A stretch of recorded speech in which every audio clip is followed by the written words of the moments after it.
Bismillahirrahmanirrahim. Assalamualaikum warahmatullahi wabarakatuh. Waalaikumsalam warahmatullahi wabarakatuh. Alhamdulillah wa syukurillah wassalatu wassalamu ala sayyidina Muhammadin wa ala alihi wa ashabihi ajmain. Amma ba'du. Puja dan puji syukur kehadirat Allah Subhanahu wa taala yang selalu senantiasa mencurahkan nikmat serta rezekinya kepada kita semua. Tak lupa salawat dan salam yang selalu tercurah kepada junjungan Nabi besar Muhammad sallallahu alaihi wasallam, juga para keluarganya, para sahabatnya, insyaallah kita termasuk dalamnya. Alhamdulillah, pada kesempatan hari ini kita masih diperkenankan berkumpul di kajian Zuhur Indosat dan Mobat.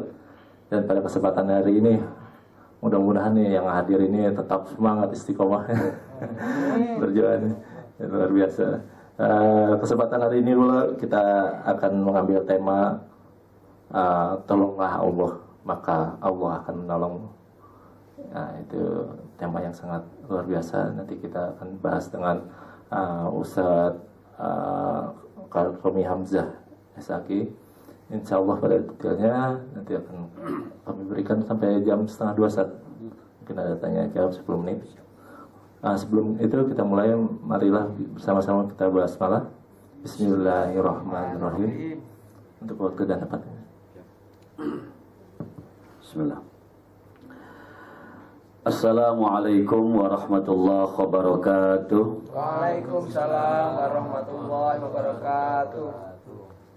Innal hamdalillah, alhamdulillah.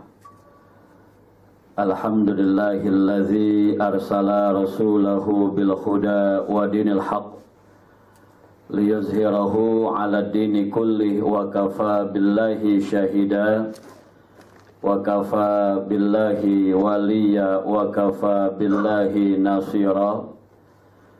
Asyhadu an la ilaha illallah wahdahu la syarikalah wa asyhadu anna sayyidana Muhammadan abduhu wa rasuluh la nabiyya ba'dah. Allahumma fassalli wa sallim wa barik ala khairi abdika sayyidina wa habibina wa syafi'ina Muhammadin wa ala alihi wa sahbihi ajma'in, amma ba'd. Yang terhormat dan yang saya hormati hadirin dan hadirat hamba-hamba Allah, jamaah dan anggota kajian zuhur yang bisa hadir pada kesempatan siang hari ini, yang insya Allah mudah-mudahan harapan saya insya Allah kita semuanya sama-sama dimuliakan Allah Subhanahu wa Ta'ala. Alhamdulillah, kita tentunya sangat bersyukur sekali pada hari ini di awal tahun 2017 ini, di sela-sela kesibukan kita bisa kembali meluangkan waktu sejenak ya, untuk sama-sama kita mengistiqomahkan, mendawamkan begitu kajian zuhur kita, yang walaupun pada siang hari ini memang tidak seperti biasa yang hadir ya. Tapi bagi saya itu bukan masalah, karena inilah dunia dakwah, dunia tuntunan, bukan dunia tontonan.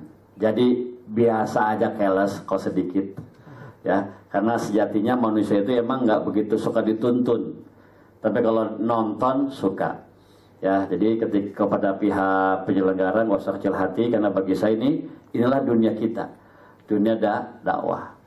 Kalau dakwah itu dibilang berhasil dilihat dari jumlah yang hadir, saya khawatir nabi-nabi kan yang berhasil, Pak. Karena mereka itu sebagai da'i yang luar biasa, ketika berdakwah pun nggak banyak dihadiri oleh manusia, ya kan? Bahkan ada sebuah surah dalam Al-Quran yang menyatakan ketika Nabi berkhutbah pun ada yang pergi. Nabi ditinggal pergi. Wa taraku qaqima. Mereka meninggalkanmu dalam kondisi berdiri memberikan tausiah-tausiah agama. Ya, jadi enjoy saja, jalan saja. Karena inilah dunia dakwah, dunia yang memang sejatinya tidak begitu banyak diminati oleh kebanyakan manusia. Karena kan manusia itu sebetulnya secara fitrah ya, secara umum nggak begitu suka diceramahin, Pak. Ya, makanya begitu dengerin ceramah, apalagi kira-kira kena sama dirinya, udah 4 aja udah sama ceramah itu ya. Jadi tenang saja, yang penting jalan terus karena ini bagian daripada ibadah kepada Allah Subhanahu wa taala, dan bersyukurlah karena kita termasuk orang-orang yang bisa mengatur waktu.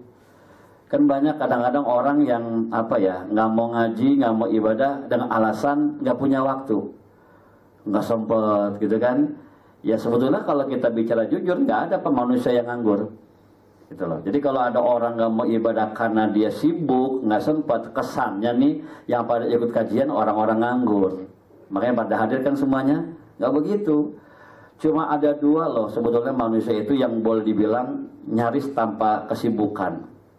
Yang satu gila, yang satu mati. Jadi kalau mau nggak punya kesibukan, ya gampang caranya. Pilih saja mau yang mana tuh. Mau gila atau mati. Ya itulah mungkin manusia yang nggak punya kesibukan. Tapi kalau masih hidup, berpikiran waras, saya kira punya kesibukan. Walaupun berbeda jenisnya gitu ya. Jadi janganlah kita ibadah itu nunggu kalau ada waktu, Pak. Nanti kita keburu kehabisan waktu. Atau jangan-jangan kita nggak pernah punya waktu. Cari salah itu. Ya paksakan itu. Ya karena kalau nggak begitu, ya kita sangat rugi nanti di yaumul kiamah di hadapan Allah Subhanahu wa taala. Bahkan dulu waktu saya masih mondok, saya ada ustadz dari Palembang, dia paling marah betul kalau ada anak muridnya ada satu PR yang dia nggak kerjakan karena kebanyakan PR yang lain. Dia bilang begini, jangan suka mengeluh gara-gara kalian kebanyakan PR. Mengeluhlah karena kalian nggak bisa ngatur waktu. Ya simpel aja Pak. Jadi kalau bicara masalah kesibukan ya semua orang sibuk, tapi atur waktu dong, ya enggak? Karena kan Allah itu ngasih waktu kepada manusia yang beriman atau kafir sekalipun itu sama. Ya kan? Sehari kebagian semua Pak 24 jam. Dalam satu minggu sama 7 hari. Dalam sebulan sama 30 hari.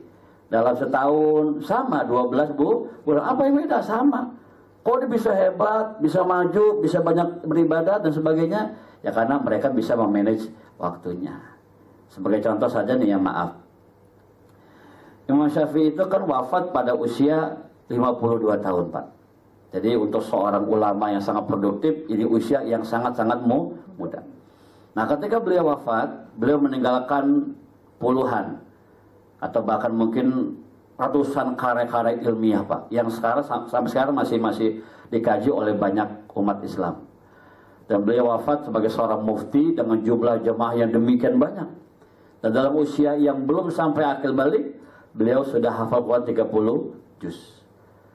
Di mana bedanya? Sekarang banyak orang 52 tahun usianya baru mau akan taubat, baru mau akan sholat, gitu kan? Nah beliau sudah punya segala-galanya.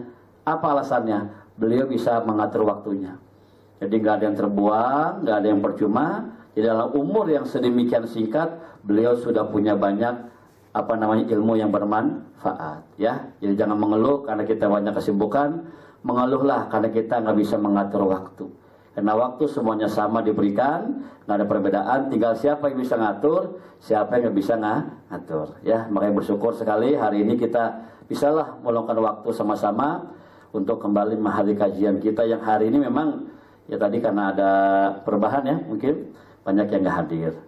Ya baik, kepada para jamaah yang saya hormati, hari ini saya tertarik sedikit mengawali dengan komentar tentang masalah kasus yang lagi ngangkat ya. Mungkin kalau di media massa nggak begitu booming ya, tapi kalau di media sosial sangat kita tahu kasus dugaan penistaan agama kan oleh Habib Rizik, yang mana beliau mengatakan kalau Tuhan beranak siapa bidannya. Jadi dipermasalahkan tuh isi kandungan surah Al-Ikhlas. Ya kalau saya pribadi sih, kalau itu disampaikan dalam kajian-kajian internal orang-orang Islam, why not? Kenapa tidak? Itu kan kita punya akidah ya. Kecuali barangkali saya ceramah di gereja, itu kan fatal. Ya kan? Yang kedua, kalau kita selalu mempermasalahkan hal itu, saya pun bisa melaporkan para pendeta yang ceramah di gereja mengatakan Tuhan beranak. Itu penghinaan kepada Allah.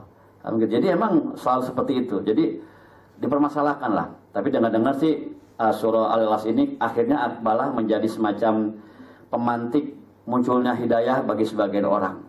Jadi betul Allah Maha Kuasa, Maha Esa, dan dia nggak beranak dan nggak diperanakan. Nah, ada satu lagi nih ayat yang menjadi sasaran kritik orang-orang yang nihil ilmu ya, yang mengatakan in tansurullah yansurkum. Kalau kalian menolong Allah, Allah akan menolong kalian. Timbullah pernyataan kalau Allah itu Tuhan orang Islam nggak sakti, nggak kuasa. Kenapa minta ditolong? Berarti Allah nih nggak sakti nih, minta ditolong dia. Ya gitu. Kalau kau menolong Allah, Allah akan menolong. Mudah Allah butuh kita berarti. Ini nih kata orang-orang yang nihil ilmu ya, maaf nih. Sekarang kan zamannya Pak. Zamannya orang-orang beragama cuma pakai akal gitu loh. Ngaji nggak bisa, mondok nggak pernah, sekolah agama nggak pernah, sholat baru kemarin sore belajar. Tapi kalau debat agama semangat betul mereka tuh dengan dalil akal pikiran mereka. Nah, seperti itu. Jadi gini, ini tidak ubahnya dengan sebuah hadits qudsi ini yang menyatakan begini. Wahai manusia, kata Allah, kalian menemukanku dalam kondisi lapar, tapi kalian tidak memberiku makan. Kalian menemukanku dalam kondisi tak berpakaian, dan kalian tidak memberiku pakaian. Kalian menjumpaiku, kata Allah, dalam kondisi sakit, satupun kalian tidak ada yang menjengukku. Ini kan hadis qudsi nih. Ya ini kalau kita pahami secara mentah, apalagi kita baca aja gitu ya, tanpa ada guru yang menjelaskan, ini bahaya Pak. Kesannya Allah sakit, betul. Kesannya Allah lah lapar. Kesannya Allah tidak berpakaian. Maka di sini Pak, maaf ya, saya sampaikan kepada semuanya, setinggi apapun giroh kita dalam beragama, sudah mulai muncul nih giroh keagamaan kita, suka baca-baca buku, saran saya, pastikan kita punya guru. Ya, punya mursyid, punya pembimbing, punya orang yang memberikan syarah kepada kita. Karena ada ulama mengatakan barang siapa yang belajar tanpa guru, maka biasanya gurunya adalah setan. Jadi suka-suka, itu kan banyak Pak ayat-ayat hadis-hadis itu yang kalau kita pahami cara mentah kan sangat berbahaya. Ya, contoh barangkali hadis yang dulu pernah saya kutip yang mengatakan aslim summa qatil, ya kan? Aslim, masuk Islam lah, summa qatil, kemudian berperanglah. Kan kesannya kan Nabi nyuruh kita berperang ya. Jadi masuk Islam perang, masuk Islam perang gitu kan. Ini kalau kita pahami hadisnya secara maknawi semata-mata gitu ya, emang sangat riskan.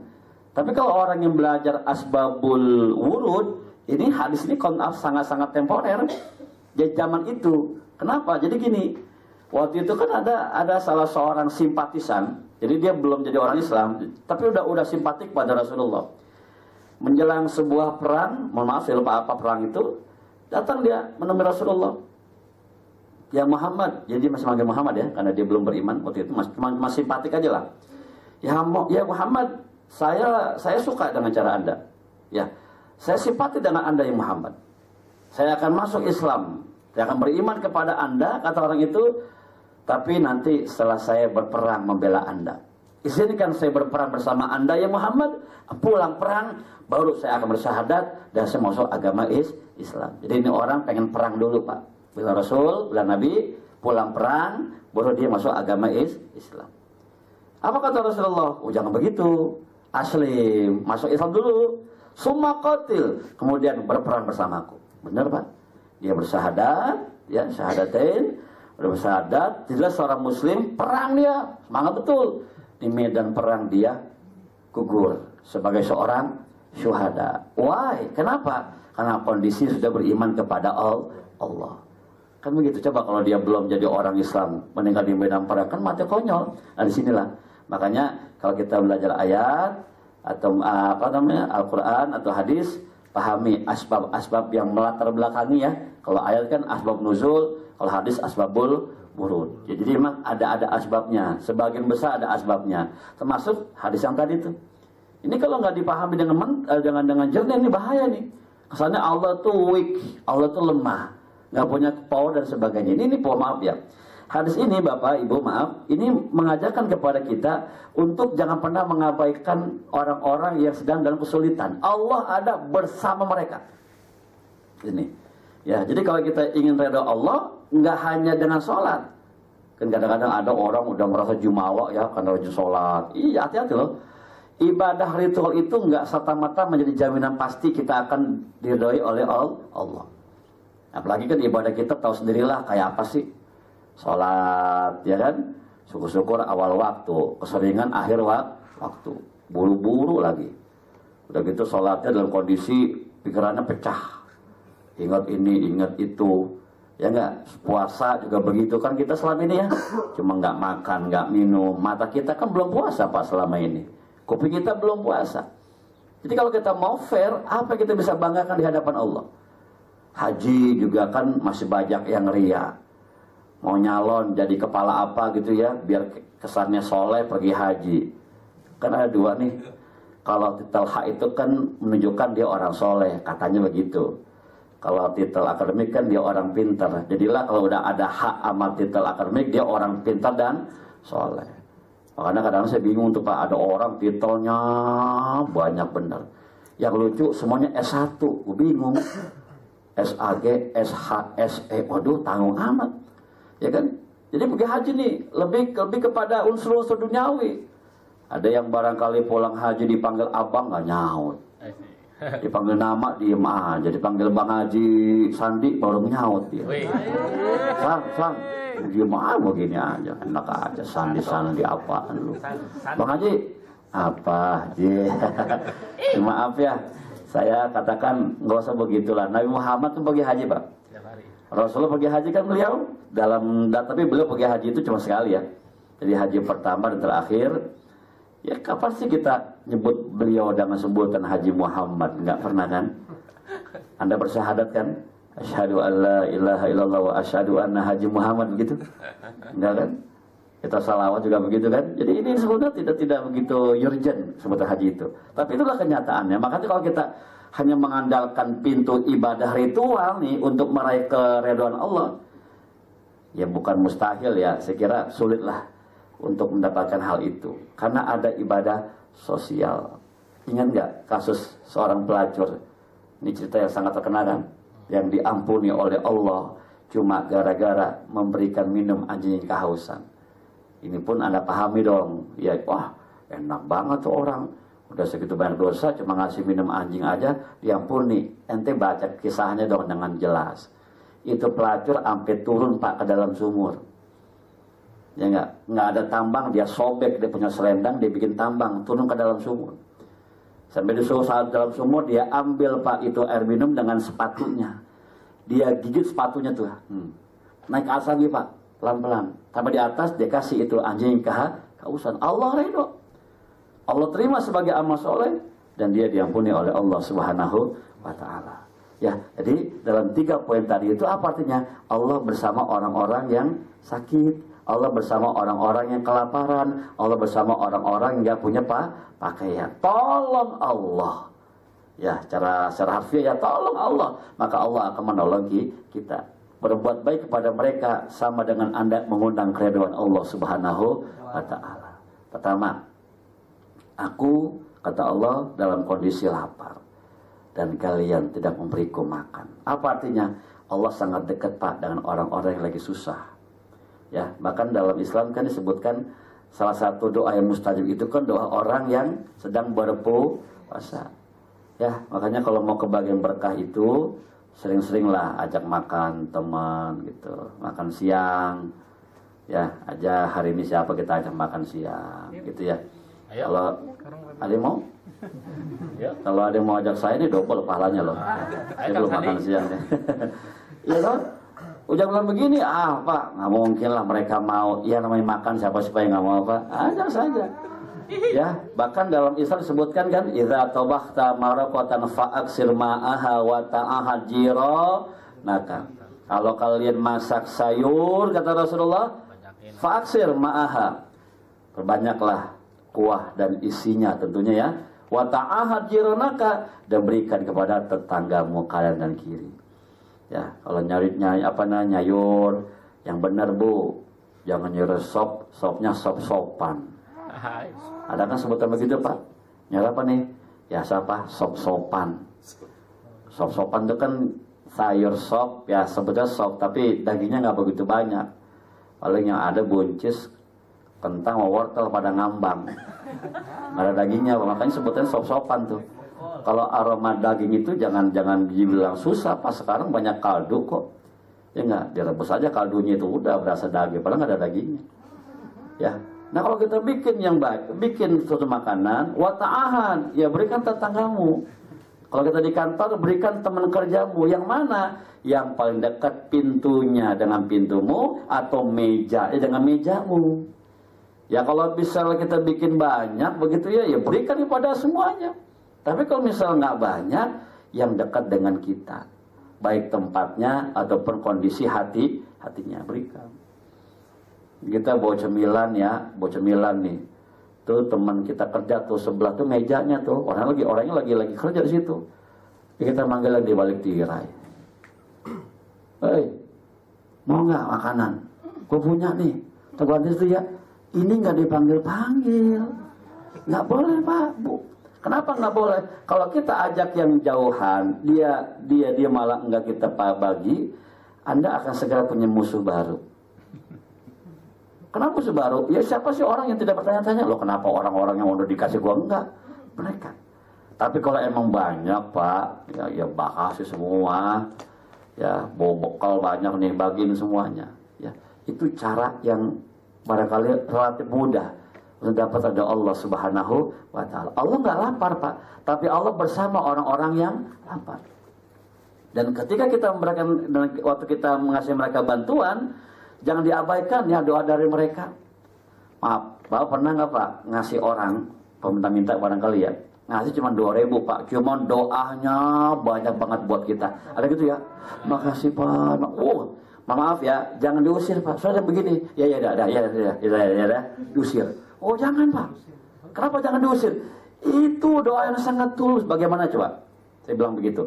Orang nggak punya apa-apa kita bagi. Kan ikhlas banget kita ya. Redokan dia tuh. Doain Pak biar panjang umur. Dengerin aja kenapa sih? Jangan diusir.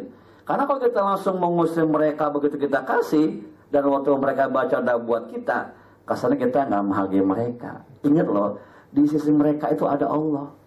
Ada redha Allah. Boleh jadi tahunan kita minta A, B, C nggak dikabul. Begitu dibilang, saya doain Pak biar panjang umur, naik pangkat, naik gaji, besok jadi dirut Indosat. Kenapa nggak mungkin? Mungkin saja. Jangan diabaikan. Ya, ingat Allah bersama mereka orang-orang yang telah kasih. Ya, kalau makan juga mendingan nambah dah daripada banyak tapi kagak habis. Ya, maaf kan saya bilang kali-kali kita kalau lagi nggak puasa kan air putih segini kan baik buat kita ya, sesuatu hal yang sangat biasa banget ya. Tapi kalau lagi puasa kan luar biasa. Nggak usah air aqua, kolam penuh aja kita ngiler. Wah, ini kolam penuh bener, enak dingin banget ini, mantap ini kalau kita nyebur ke dalam itu. Kenapa kondisinya berbeda, gitu ya? Makanya beri makan mereka. Allah ada bersama mereka. Allah bersama orang-orang yang kalah para. Begitu kita berikan mereka bantuan, Allah berikan ridhonya kepada kita. Ya, paham ya? Jadi kasih makan. Yang kedua adalah aku tidak berpakaian dan kalian tidak memberiku pakaian. Apa artinya? Artinya yang namanya sedekah itu enggak semata-mata dengan makanan. Dengan baju pun juga bisa diterima. Bahkan kalau kita lihat hadis Nabi ya, kullu ma'rufin shadaqah. Setiap kebaikan itu adalah sedekah. Ya, mungkin kita udah punya banyak baju gitu ya, selemari ini. Maaf ya, kalau saya boleh agak sedikit mencong nih, kalau orang perempuan Bu, maaf ya, kalau bicara baju emang kadang-kadang sedikit kufur lah. Perempuan tuh kadang-kadang kalau punya baju, dia kata udah selemari, nanti begitu mau kondangan dia masih celok pinggang. Kayak yang mana ya? Nggak punya baju ini. Kesannya Pak, itu nggak ada baju. Pak, baju kan banyak ya. Baju kan selemari gantung baju dia semua tuh. Kenapa? Kalau begitu, maaf Bu, kalau orang laki-laki itu kan kalau masalah baju nggak begitu nggak begitu terlalu diperhatikan. Makanya kan sedikit sobek tuh laki-laki mah jalan terus lah baju. Tapi kalau perempuan lain Bu. Perempuan itu kalau dia punya baju udah sering dia pakai, kata dia nggak punya baju Pak. Ini ilmu Pak para suami nih. Ya. Atau baju itu banyak yang make. Ya kayak mata seragam gitu. Kata dia nggak punya baju tuh Pak. Iya. Kecuali kerja kali ya, lain cerita dah. Terus apa namanya punya apa namanya tuh bajunya itu barangkali modelnya udah nggak up to date, dibilang nggak punya baju tuh. Atau barangkali dia udah nggak muat, juga nggak punya baju. Nah cuma sayangnya walaupun demikian kondisinya kadang-kadang dia nggak pernah sedekah baju, Pak. Sayang kan? Ada loh orang sedekah baju begitu mati. Ada kan begitu? Jadi bapaknya meninggal, ibunya meninggal, anaknya yang kumpul, dah baju bapak, baju ibu kita kumpulin yuk semuanya, sampai 10 buntelan kain sarung dikasih sama orang-orang miskin. Boleh nggak? Ya boleh sih. Coba kasihan aja ya, sedekah nungguin mati. Coba lihat di rumah ya, baju mana yang kira-kira kita udah jarang pakai, kita udah nggak begitu suka. Karuan kita sodakokan kepada yang lain. Ya, kemana sodakohnya Pak? Jangan sama teman kantor, nggak bakal mau. Ya baju teman gua, jangan panoan itu gua ngeri kena penyakit. Coba kasih ke luar kota dah, maaf Pak. Kita ya maaf, kalau di luar kota itu kan masih banyak daerah-daerah kan yang sangat terpencil. Boleh jadi baju itu buat kita nggak seberapa, buat mereka tuh baju andalan Pak. Saya pernah mengirim, bukan ngirimnya, lebih tepatnya saya ngasih kepada seseorang baju. Ya buat saya sih baju kan jarang, bukan jarang. Hampir-hampir semua baju saya tuh nggak pernah sering banget dipakai karena kan banyak pilihan, jadi paling cuma berapa kali pakai, sudah jarang pakai. Saya kasih orang Pak. Itu sama dia jadi baju andalan. Saya ketemu dalam sebuah acara. Assalamualaikum Ustaz, masih ingat nggak ini? Wah iya baju gua tuh. Nih Pak, saya pakai kalau acara-acara penting aja. Bagus Pak. Saya bilang, ini bukti kan hidup manusia bertingkat-tingkat. Buat kita biasa loh Pak, buat dia luar biasa. Lihat. Baju dipiara di lemari, dipakai enggak. Tuh baju beranak juga kagak. Simpan di lemari, ngapain? Kalau sedekahin aja lah. Maaf ya, semua Bapak Ibu yang kita enggak sedekahin, cuma 3 statusnya nih. Kalau baju jadi apa sih? Jadi usang. Ya, kalau pakai bahasa Betawi menjadi kain lap, topo gitu.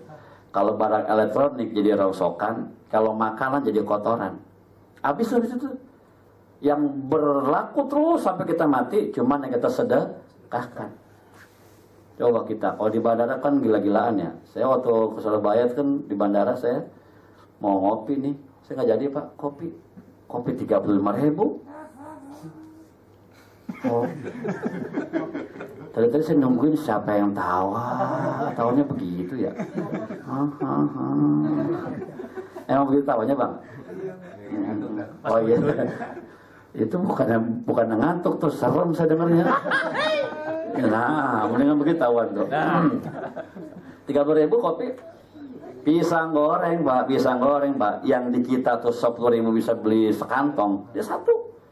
Mahal-mahal kan? Mahal-mahal. Udah kalau kita masuk ke mall-mall kelas high class gitu kan mahal-mahal. Kita buat makan aja kita punya duit. Itu besok udah nggak ada yang mau tuh.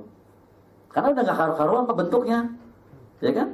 Begitu pula uangnya kita belikan apa alat elektronik yang paling mahal-mahal. Besok udah rusak Pak. Jadi barang rongsokan. Udah nggak bakal bela kita dah. Yang kita sedekahkan kepada orang lain Pak. Itu kawan sampai hari kiamat. Ini luar biasa. Ya bakaran mesin cuci. Kita beli 3 juta, 4 juta yang bagus-bagus, rusak aja dah. Kita loakin, kita jual gitu sama orang yang nyervis 50.000. Cepet paling mahal, kan rongsokan. Makanya sebelum menjadi hal-hal yang nggak berguna, baju yang kita punya silakan disodakohkan. Pak, kan udah nggak baru, oke, tapi masih layak Pak pakai. Banyak loh orang-orang yang nggak berpakaian di sana. Kasih. Ya, berikan yang terbaik yang kita miliki. Kalau bisa, kalau nggak bisa bagaimana? Berikan yang masih layak diberikan kepada orang lain. Ya, kalau baju jangan yang pada sobek keteknya. Celana juga, celana sampai 2 dus. Selangkangannya bolong semua. Lu ngerjain gua itu. Ya, ngerjain itu kasih bagus. Ya, karena maaf ya, setiap kebaikan itu kan akan kembali kepada kita. Maaf. Kalau kita suka nyembarangin orang dalam pemberian, next time kita akan disembarangin orang Pak. Simpel aja sebetulnya Pak. Masih neko-neko. Mau nggak dihormati orang? Mau Pak, hormati orang lain. Mau nggak dicintai orang? Mau Pak, cintai orang lain. Simpel. Semua kebaikan kembali kepada kita, buat kita. Itu aja. Kalau kita suka apa ya nyembarangin orang, udahlah kasih yang ini aja. Baca begitu mah nggak bakal ibin aja lah di orang susah ini. Kapan-kapan kita akan digituin orang Pak. Ya, makanya berikan yang terbaik yang kita bisa. Kita akan mendapatkan kebalikan daripada perbuatan baik itu.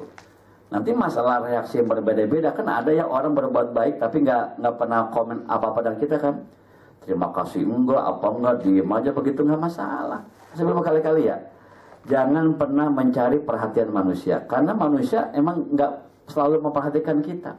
Cari perhatian Allah yang memang memperhatikan kita.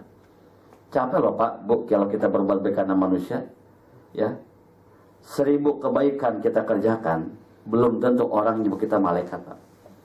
Tapi satu keburukan yang kita kerjakan sudah menjadi barang bukti cukup mereka menyebut kita sebagai setan. 1000 kebaikan kita nggak bakal dipanggil sebagai malaikat, nggak bakal. Tapi satu keburukan Anda bisa dipanggil sebagai setan. Itu manusia begitu tuh. Ya, jadi kalau ama kebaikan saya lupa, ama keburukan ingatnya luar biasa. Kasih aja. Ya, punya handphone banyak di rumah, barangkali ada 10, bagi-bagi teman lah. Iya, bagi-bagi. Ya, bagi-bagi. Punya bini banyak. Jangan. Tapi di zaman dulu pernah. Ingat ya ketika Nabi hijrah ke Madinah kan? Dulu kan sebelum ada turun ayat fankihu itu kan banyak orang yang punya istri kan 10, 20 ya dulu kan. Ketika turun ayat yang menyatakan hanya boleh 4, maka oleh mereka tuh dipilih yang 4 yang terbaik yang mereka paling cintai. Biasanya mereka ceraikan dan mereka berikan kepada teman-teman mereka. Ya, karena yang udah diceraikan. Gitu. Jadi kalau zaman dulu bisa begitu ya, zaman sekarang mah jangan dah. Itu menyangkut perasaan.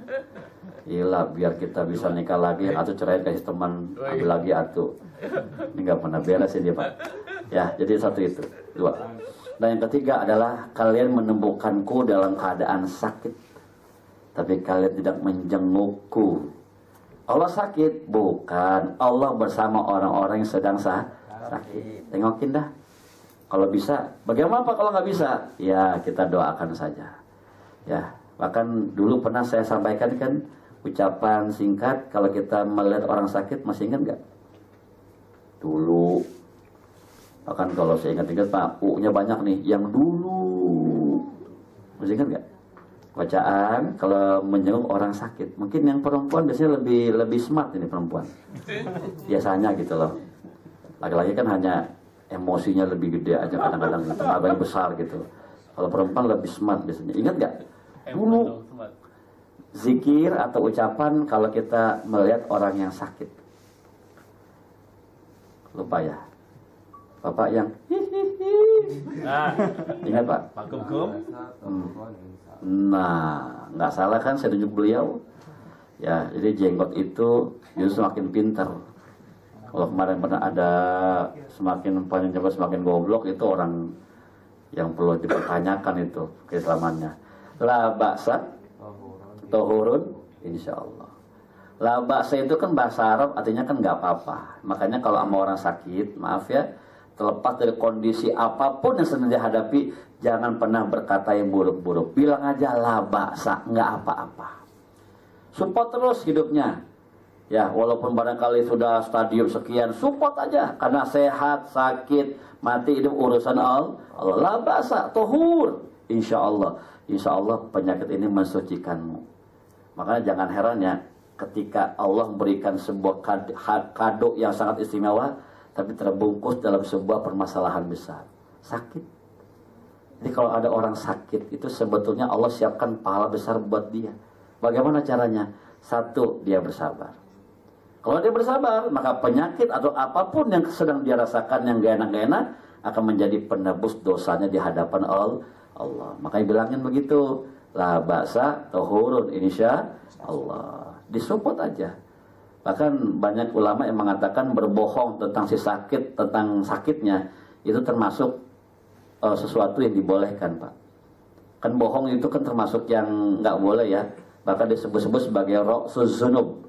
Pangkal dosa itu adalah bohong, dalam artian sangat gampang dikerjakan oleh kita nih. Tapi dalam konteks ngeliat orang sakit, kita barangkali mendingan bohong Pak. Coba dokter, kapan dokter bicara pahit, kejem sama yang sakit? Nggak pernah. Dokter itu Bapak Ibu ngomong pahit itu sama kita, keluarga yang sakit. Coba sini Pak, Ibu masuk ke ruang saya, kata dokter. Bapak Ibu siapanya yang sakit? Itu bibi saya Pak, encing saya. Oh jadi orang Betawi ya? Iya. Jadi encingnya Ibu? Iya. Ini Bapak Ibu, kami tim dokter ini kayaknya sudah hampir nyerah dah. Apa dok? Ini penyakit encingnya Ibu ya, ini sudah menjalar ke sekujur tubuh. Ujung kepala, ujung kaki sudah menyebar semuanya, sel kankernya. Jadi kalau kata kami usia encingnya Ibu ini tinggal 2 minggu. Ya emang sih hidup, mati, sehat sakit urusan Allah. Tolong ya disenangkan hatinya, support terus. Tapi kami sebagai dokter sudah hampir angkat tangan. Ya, paham Bu ya? Iya dok. Sudah kan kita kembali ke ruangan encing kita tadi. Dia tanya, dari mana No? No itu panggilan kesayangan ya. Kalau Neng itu lagi perempuan bisa, tapi kalau No itu perempuan. Dari mana No? Dari dokter cing. Apa No? Kata dokter penyakit gua. Tega lu bilang apa adanya. Enggak kan? Kita bohong lah, gini gitu kan. Ya kan? Kalau kita jujur kan malah nggak bagus. Apa No? Kata dokter penyakit gua. Begini cing. Kalau kata dokter sih cing disebutnya tobat. Tobat, cing sholat, istighfar. Emang ngapa gua? Gini cing, kata dokter nih dari kepala cing sampai kaki nih penyakit udah rata di sini, rata. Jujur kan? Jujur. Dan kata dokter usia cing tinggal 2 minggu lagi. Nggak nyampe 2 minggu saya rasa mah. Pagi kita bilangin dia mikirin, sore serangan jantung lewat. Ya kan? Seperti itu. Jadi yang kita harus support masalah hidup matinya itu ya Allah punya urusan, support terus. Nah, jadi kata-kata la ba'sa tahurun insyaallah ini sebuah ajaran yang luar biasa. Jangan pernah dikecilkan harapan orang untuk hidup. Kenapa? Karena hati yang ceria adalah obat. Coba itu dah kalau sakit. Ada kan bacaan? Hati yang ceria adalah obat. Hati ceria, ya kan pikiran tidak begitu suntuk. Wah sehat itu. Makanya kan orang gila mah jarang yang masuk angin. Saya nggak pernah ngeliat orang gila dikerokin.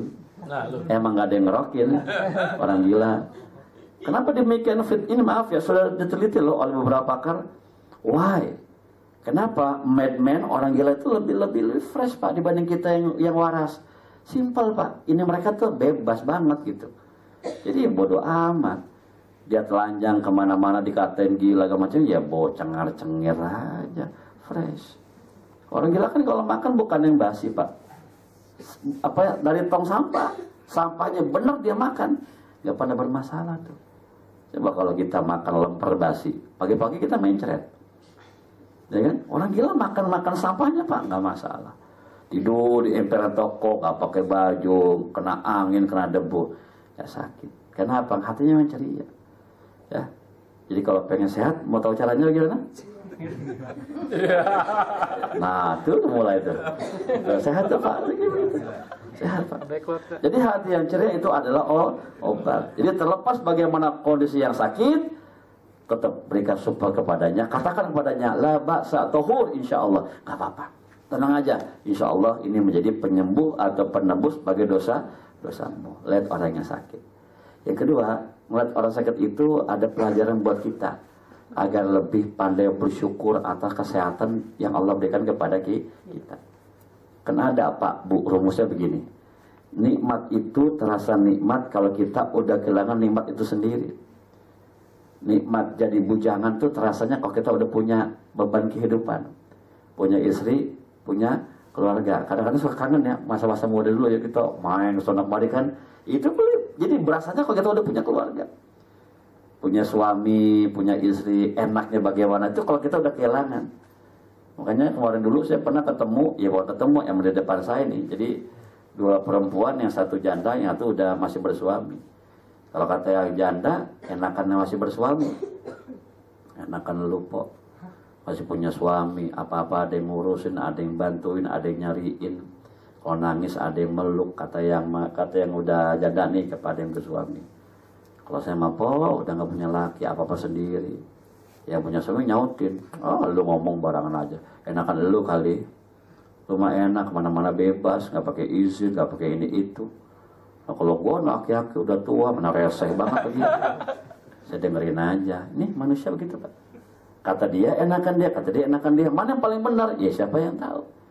Semuanya Bapak Ibu maaf ya, orang itu terasa indah hidupnya di mata kita. Tapi kalau kita lihat lebih dalam, ya belum tentu. Ya kan? Jabatan tinggi, enak dia tuh jabatan tinggi, kerjanya gampang, duitnya gampang, enak enggak juga. Itu. Makanya sehat itu kan nikmat. Kadang-kadang kita kurang syukuri. Begitu sakit kita, waduh, nikmatnya sehat baru terasa. Nah, nggak usah kita nungguin sakit ya. Nauzubillah, cukup lihat orang yang sakit. Ya, kita nih barangkali yang sedikit kufur lah kalau kita sehat ya. Main-main dah ke rumah sakit Darmais Pak. Nauzubillah ya. Saya pernah punya saudara tuh cancer ya. Kita masuk ke ruang Darmais Pak. Allah ya Rabb.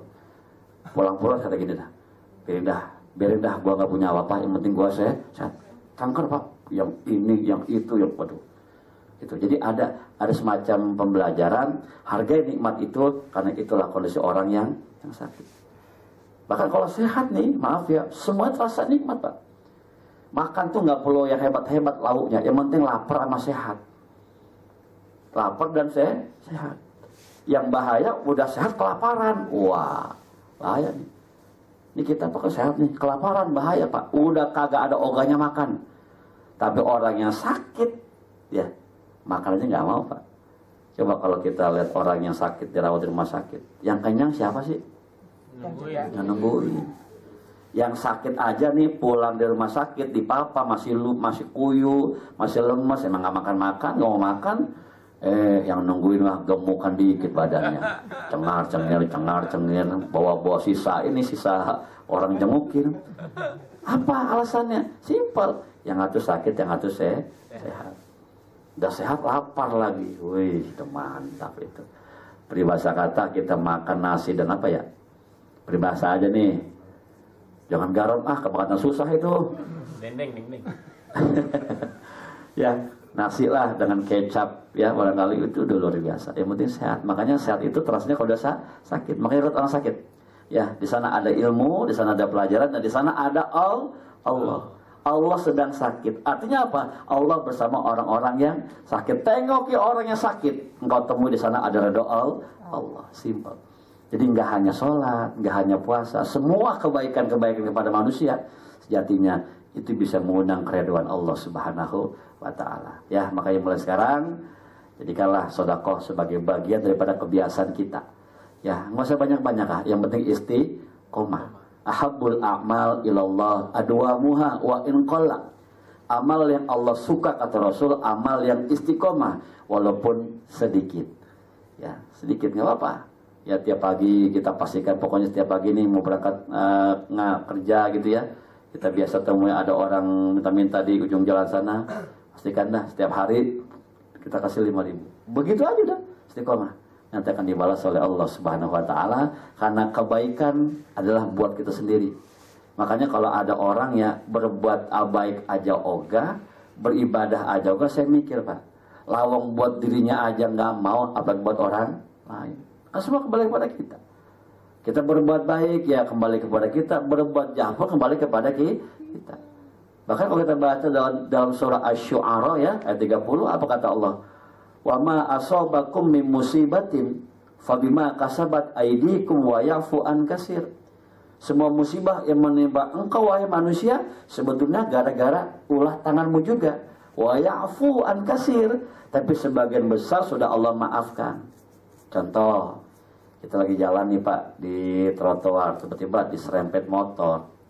Kita punya celana sobek, batas kita lecet Pak. Kita kan marah ya, kadang-kadang marah dan sebagainya. Bersyukurlah cuma lecet. Kok lecet? Karena mungkin kalau nggak Allah maafin bukan lecet Pak, patah. Kalau udah patah bersyukur. Karena kalau nggak Allah maafin bukan patah, kita akan mati. Wa yafu an katsir. Ya, jadi ini cara Islam menyikapi musibah yang menimpa kita. Lihatnya ke dalam, jangan keluar. Ini sakit 2 minggu nggak sembuh-sembuh, seuzon. Siapa di kantornya yang oke sama gua nih? Jangan dia ngerjain gua nih. Soalnya kemarin waktu gue kerja dia bolak-balik mulu. Perutnya komat kamit, jangan-jangan dia nih. Nah, gue sangka Pak Sandi begitu sama gue. Loh, orang sakit kok siapa yang ngerjain? Kita lebih diajarkan kalau kita sakit, lihat ke dalam.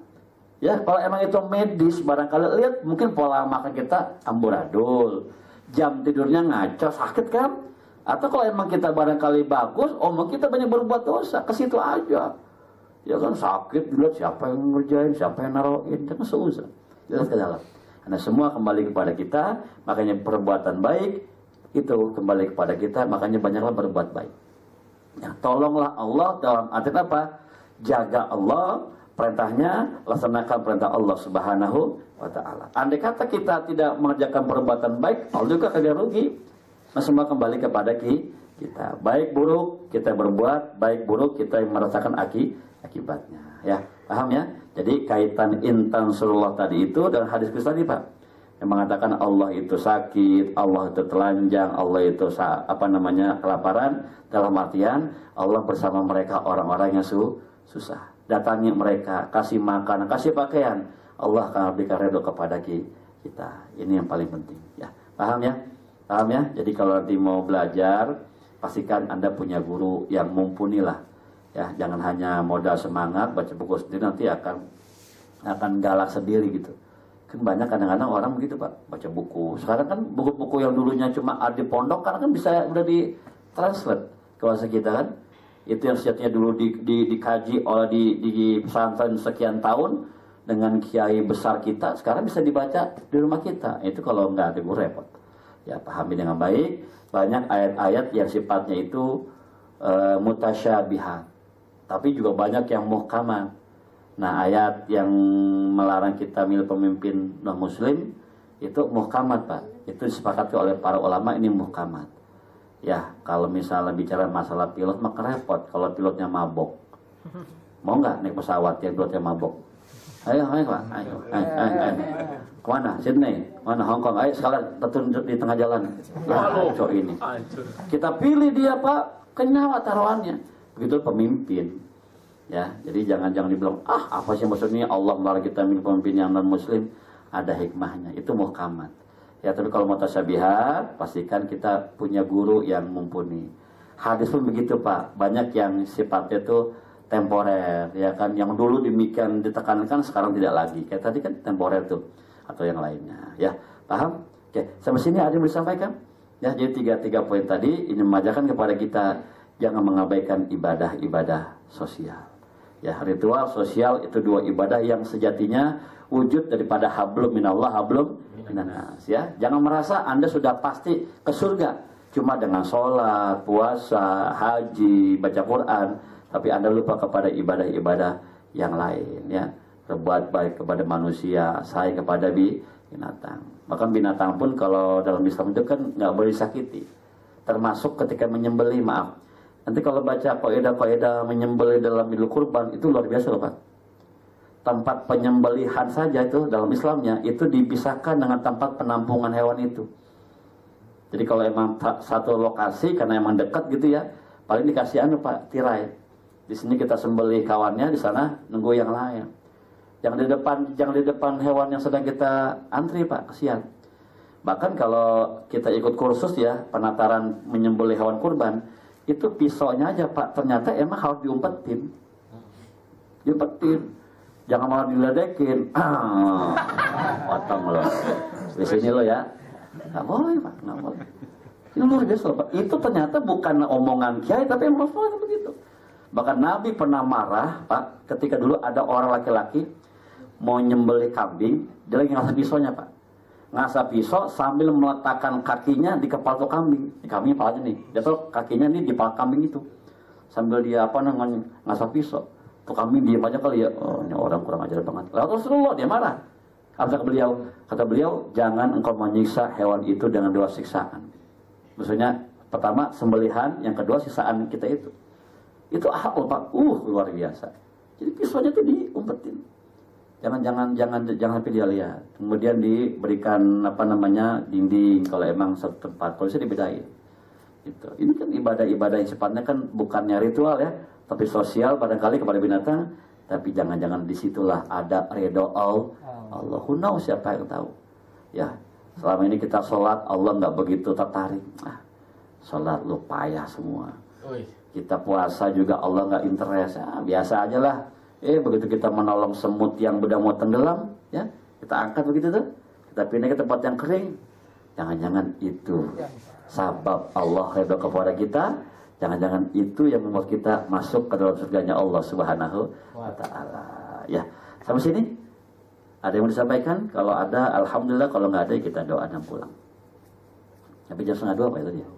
Ya, saja. Ada? Tuh banyak Pak Sandi, alhamdulillah. Iya. Tadi Pak Sandi sempat bimbang. Pak, maaf ya, mungkin nggak ada orang. Masa iya Pak, nggak sampai 5 orang? Aduh, saya nggak tahu Pak. Lalu saya mikir, 5 aja nggak ada, kemana orangnya? Saya bilang tenang aja. Alhamdulillah kan datang semuanya. Ya saya kira ini tidak berpengaruh besar lah. Ya, saya udah biasa menghadapi pengajian seperti ini. Karena kita kan berangkat dari nol. Ya, jadi kita bukan yang ikut akademik gitu ya, yang langsung mus gitu ya. Ngadapin orang banyak, biasa gampang, biasa disambut orang banyak. Jadi ngadapin begini sih biasa. Saya pernah ceramah cuma 3 orang jemaahnya. Tapi karena kalau cuaca emang. Cuaca, kasihan yang jadi pengajian di rumah. Yang punya rumah ini udah bikin makanan, buat makan di situ, sama dibawa pulang berkat 70 porsi. Yang datang cuma 4. 3 saya, 1 sebagai pembicara, 2 orang jemaah, yang 2 lagi suami istri sohibul bait. Karena emang cuaca. Jadi begitu kita nyampe nih, yang 4 orang, yang 3 orang ini hujan turun Pak. Derasnya luar biasa, banjir komplek itu. Saya nggak ada yang datang. Si ibu itu langsung shock dong. Shock karena dia udah malah banyak. Saya hibur, buat tenang aja. Makanan ibu ini nggak akan sia-sia. Masih ada saya Bu, dibungkus saja. Saya bawa pulang. Bener-bener itu. Kirim. Bener-bener itu. Orang saya pakai motor metik sampai bekangkang kaki gitu tuh. Iya, sampai kompleks saya kan udahan yang satpam jago saya kasih semua ada.